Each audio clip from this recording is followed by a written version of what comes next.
I think we are very much looking forward to hearing from Dominic. Thank you very much, and thank you for the introduction and the scene setting of your excellent report. What I thought I would try to do this afternoon in initiating or setting the framework of the discussion is perhaps not so much to get into the minutiae of the legal aspects of Brexit, lawyer though I may be. I'm also a lawyer in politics, and I thought the best contribution I could make to this afternoon's discussion was to try and put into it at the outset something about the political dynamics of Brexit in its widest context, and at the same time looking at some of the key issues which we're going to have to face up to, and which have already been touched on in the report, as we go through it. Can I start, perhaps, a good starting point is what Professor Buckingham was saying. She'd gone to bed on the night of the referendum thinking that it would all be all right, and woke up realising that it wasn't. I have to say, it was very, very nice politicians to sort of claim they predict the future, but for once, I must say, I didn't go to bed. At least, by the time I went to bed on the night, I think it was already pretty clear we were going in a bad direction. But I have to say that throughout the referendum campaign, I had very bad feelings about it.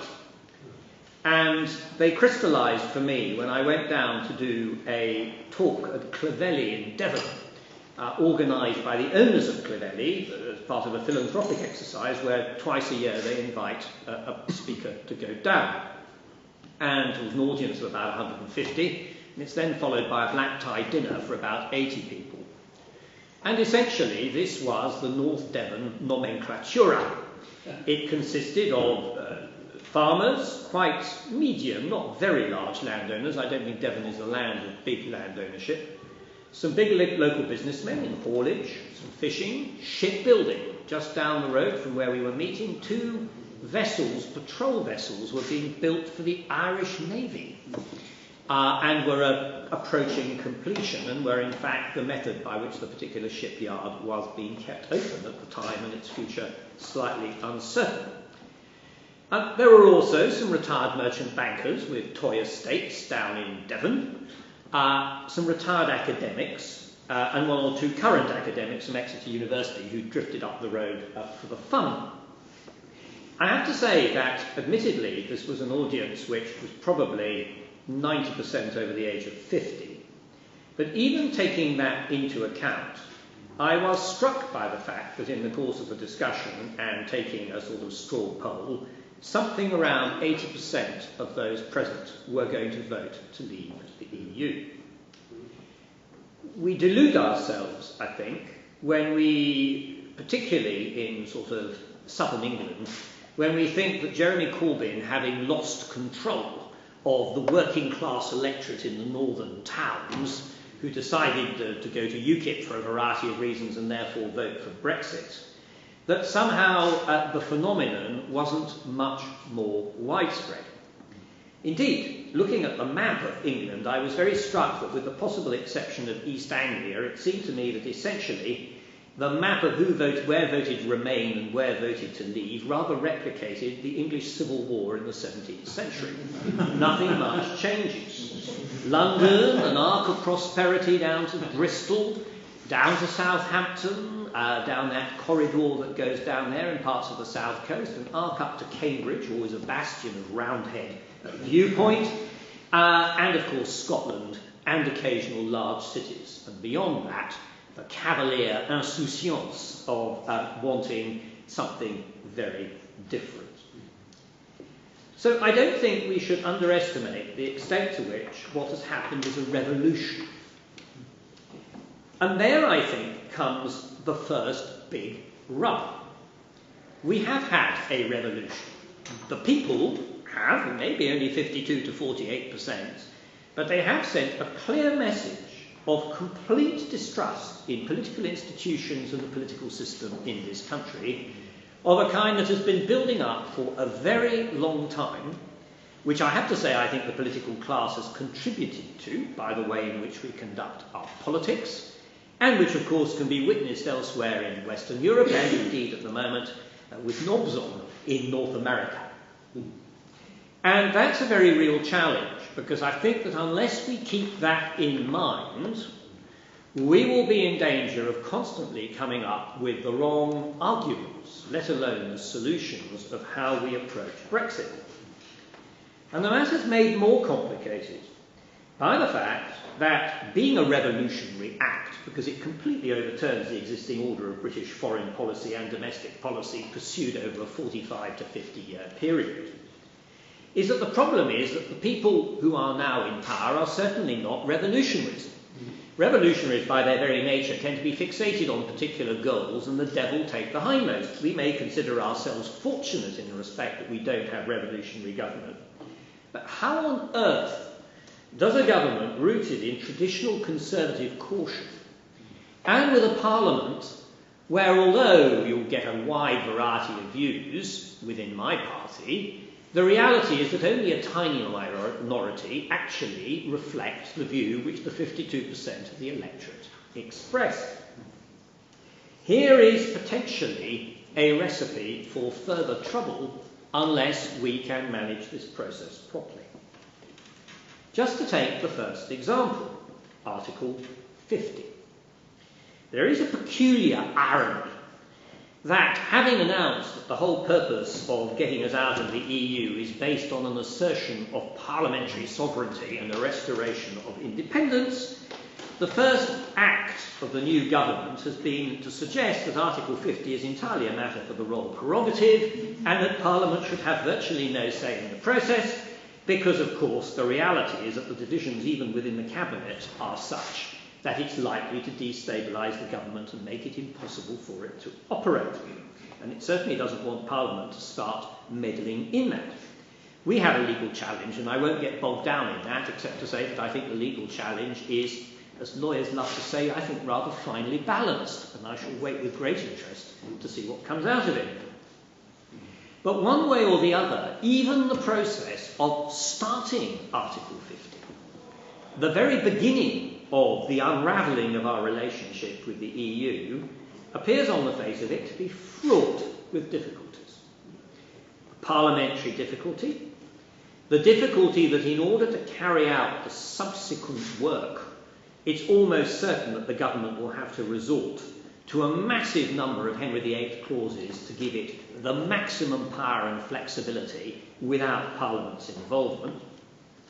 And the fact that even the mechanism of Article 50 remains uncertain, so I don't think we can entirely still rule out that there might be a reference to the European Court of Justice on its reversibility, although that hasn't yet happened because both the parties to the litigation didn't wish for different reasons to raise that argument. And the process of triggering Article 50 and what comes thereafter clearly has a profound constitutional consequence. I'm glad that the paper has touched on this, but I think we are only scraping the surface with yesterday's meeting of the First Ministers, or whatever their various titles are, who come down to London to meet with the Prime Minister to discuss Brexit. Leaving aside the political dynamics, which may curiously be slightly different from what some people expect. For example, it's worth bearing in mind that some argue, and I think with some force, that far from making the divorce of Scotland from the rest of the United Kingdom more likely, Brexit has actually exposed the fact that the nationalists in Scotland have no clothes. And the removal of the sort of independence light under a sort of cosy duvet of European Union membership, once removed, exposes very starkly that a separation would have very profound consequences for both parties, but particularly for Scotland. But that having been said, I think it's pretty clear as a matter of law that the devolution of so many competencies to Scotland, Wales and Northern Ireland, which are in fact regulated by Brussels, raises a peculiar constitutional problem when we start considering how we go about the Great Repeal Act. Because either Parliament at Westminster is going to have to legislate in order to restore coordination, or coordination is going to have to be restored by mutual consensus, Or alternatively, the Scots, the Welsh and the Northern Irish will doubtless make use of this as an argument to say that the UK is breaching the constitutional settlements with each part of the United Kingdom because the Sewell Convention is not being followed. Devolution seems to me to be a constant background, and the unity of the United Kingdom to be a constant background to the process of Brexit that we cannot ignore. And then we have come to the extraordinary complexities of the roadmap. Now, as you will all have noticed, in the last 3 to 4 weeks, we have begun to see serious debates start to take place as to what the choices really are for the United Kingdom. It's, I think, a startling reflection on the new Prime Minister's competence, that having achieved the leadership so successfully and short-circuited what looked like would be a very long process of drift, she was able to assert her authority sufficiently to give her about 8 weeks of complete tranquility when, bizarrely, precisely because nothing was happening, there were no adverse consequences from the Brexit decision. But it's quite plain that as we start to move towards Article 50, let alone towards the Great Repeal Bill and the roadmap for the negotiation, the differences are starting to emerge very markedly within the political system as to what sort of destination the United Kingdom wants. For obvious reasons. If you are sufficiently ruthless in your view that you think a World Trade Organization relationship is what the United Kingdom should be aiming for, and you're not very concerned about any of the consequences of obtaining it and having this total independence from the EU, then leaving the EU is a relatively simple procedure. You simply need to trigger Article 50 and wait 2 years, and in the meantime, I suppose, start to do such preparation as you can to achieve the trade agreements that you want afterwards. But for those who think that this is a massively high-risk strategy, and the risks seem to me to be exemplified by the fact that the markets fluctuate wildly the moment any minister says anything on the subject one way or the other, then inevitably you're going to look at it from a different perspective. It was noteworthy that during the Conservative Party conference, there was a very strong sense starting to be generated that in fact the hard Brexiters were calling the tune as to what the government might do next. And of course, in the context of a party conference, it's always attractive to sound robust, particularly towards your core audience who may share your views.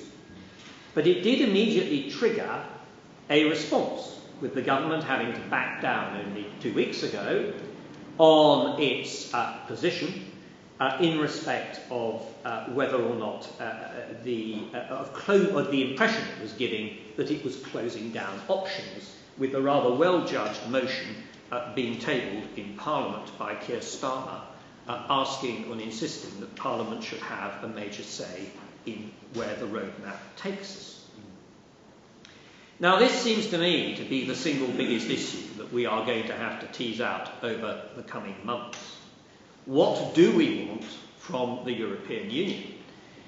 And the idea that we can go into negotiations without having a clear idea and at least an enforced consensus, if not a real consensus, as to what we want to achieve, seems to me to be fraught with risk, because we will then be batted around all over the place. The Article 50 process is one-sided. It was deliberately designed to make it difficult to leave the EU. It produces a condition of massive uncertainty in the country that's leaving and gives all the cards to the negotiators for the Commission and the Council on behalf of the Union.